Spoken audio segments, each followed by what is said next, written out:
সুপ্রিয় দর্শক আসসালামু আলাইকুম, কেমন আছেন আপনারা? নিশ্চয়ই ভালো আছেন। আজকের ভিডিওতে আপনাদের সবাইকে স্বাগত জানাচ্ছি। রোজা প্রায় এসে গেছে, তাই প্রচুর রিকোয়েস্ট পাচ্ছি যে আপু গর্ভবতীদের রোজা রাখার নিয়ম সম্পর্কে একটা ভিডিও দাও। সেটাই চেষ্টা করেছি আজকে। তাহলে চলুন মূল ভিডিওতে যাওয়া যাক।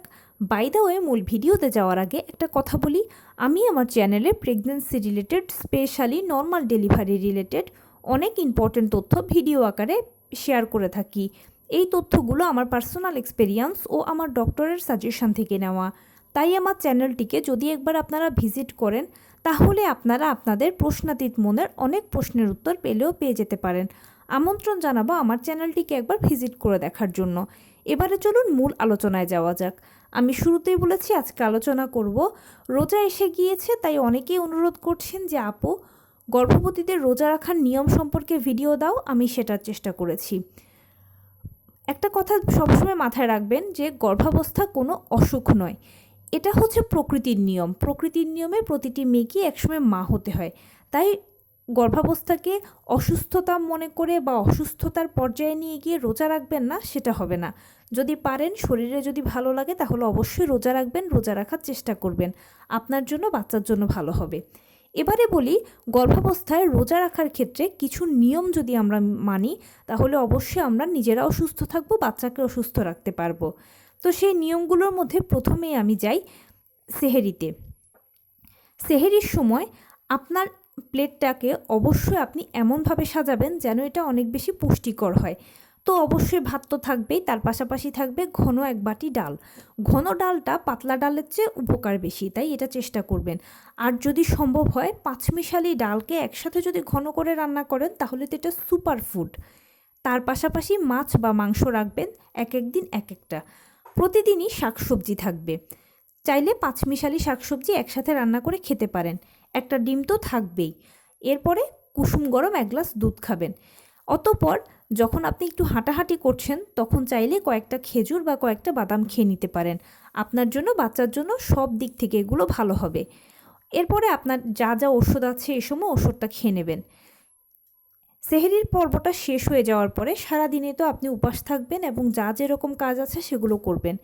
কিন্তু যখনই ইফতারের সময় আসবে, তখনই আপনাকে অনেক বেশি সচেতন হতে হবে খাবারের ব্যাপারে। সাধারণত ইফতারে আমরা সবাই ভাজাভুজি খেতে পছন্দ করি। রোজা আসলে তো ভাজাভুজিতে আমাদের ইফতারের প্লেটটা ভারী হয়ে যায়।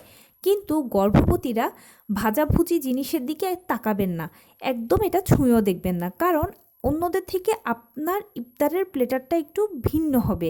এটা হালকা হবে কিন্তু অনেক বেশি হেলদি হবে। গর্ভবতীদের ইফতারের প্লেটারে থাকবে ছোলা। কম মশলা দিয়ে ছোলা রান্না করবেন। এই ছোলাটা যদি খান তাহলে খুব বেশি ভালো হবে, কারণ এটা হাই প্রোটিন। রোজা না, রোজা ছাড়াও নর্মাল সময়ে আমরা গর্ভবতীদেরকে ছোলা খাওয়ার জন্য উপদেশ দিয়ে থাকি।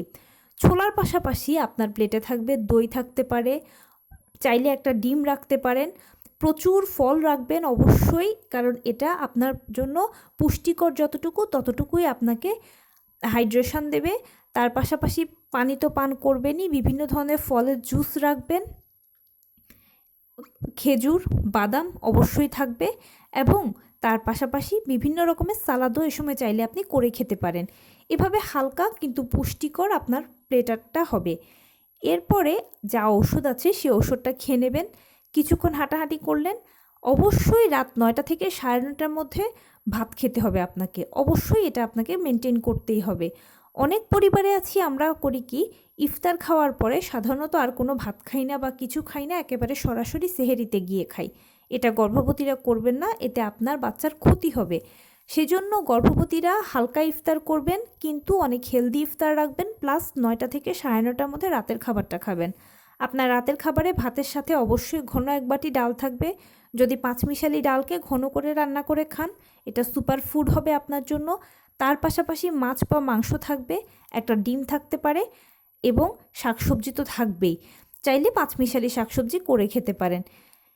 এরপরে আপনার এই সময় যা খাবার আছে, মানে ঔষধ, সেটা আপনি সেবন করে নেবেন, এবং কুসুম গরম এক গ্লাস দুধ চাইলে খেতে পারেন। এরপরে কিছুক্ষণ হাঁটাচলা করবেন যেন খাবারটা ভালো হজম হয় এবং আপনারও একটু স্বস্তি লাগে। হাঁটতে হাঁটতে চাইলে কটা খেজুর, কটা বাদাম, কলা বা ফল এগুলো খেতে পারেন। এটা আপনার জন্য সবচেয়ে ভালো হবে। এভাবেই যদি গর্ভবতীরা রোজার মাসে রোজা রাখেন এবং খাবারের প্লেটারগুলোকে এভাবে সাজান, মানে হেলদি করেন, তাহলে ইনশাল্লাহ সকল ভিটামিন, মিনারেলস, ক্যালসিয়ামগুলো ঘুরে ফিরে আপনি পাবেন, আপনার থেকে বাচ্চা পাবে। আর গর্ভবতীরা যত বেশি সুস্থ থাকবে ততই তাদের জন্য ভালো। আর খাবার আপনাকে সুস্থ রাখতে সহায়তা করে। এভাবে হেলদি খাবারগুলো খেলে তো সুস্থ থাকবেনই, এবং ওষুধগুলো এই নিয়মে খেলে আর আপনার কোনো মিস হবে না। ভালো মন্দ সব কিছু ডাক্তারের সাথে শেয়ার করবেন। আর যেহেতু রোজার মাস, পবিত্র মাস, বেশি বেশি করে ইবাদত করবেন, কারণ মনে রাখবেন এটা আপনার জন্য এখন একটা সময়, আর মহান আল্লাহ তাআলাই এই সময়ের হাত থেকে আপনাকে খুব ভালোভাবে সাহায্য করতে পারবে। তো এই ছিল আজকের ভিডিও। কেমন লাগলো বলুন? যদি ভালো লেগে থাকে ও হেল্পফুল হয়ে থাকে তাহলে প্লিজ লাইক, কমেন্ট, শেয়ার করতে একদম ভুলবেন না। আর সেই সাথে আমার চ্যানেলটিকে সাবস্ক্রাইব করার বিনীত অনুরোধ রইল। পাশে থাকা বেল আইকনটি ক্লিক করে দেবেন, যেন আমি ভিডিও আপলোড করার সাথে সাথে আপনারা নোটিফিকেশান পেয়ে যান। যদি কোনো প্রশ্ন থাকে কমেন্টসে জানাবেন, আমি রিপ্লাই দেব। প্লাস যদি কোনো পরামর্শ থাকে যে কোন বিষয়ের উপরে ভিডিও বানালে আপনারা উপকৃত হবেন, সেটাও জানাবেন। আমি আপনাদের পছন্দের সর্বোচ্চ প্রায়োরিটি দেব। ভালো থাকবেন, সুস্থ থাকবেন। আসসালামু আলাইকুম।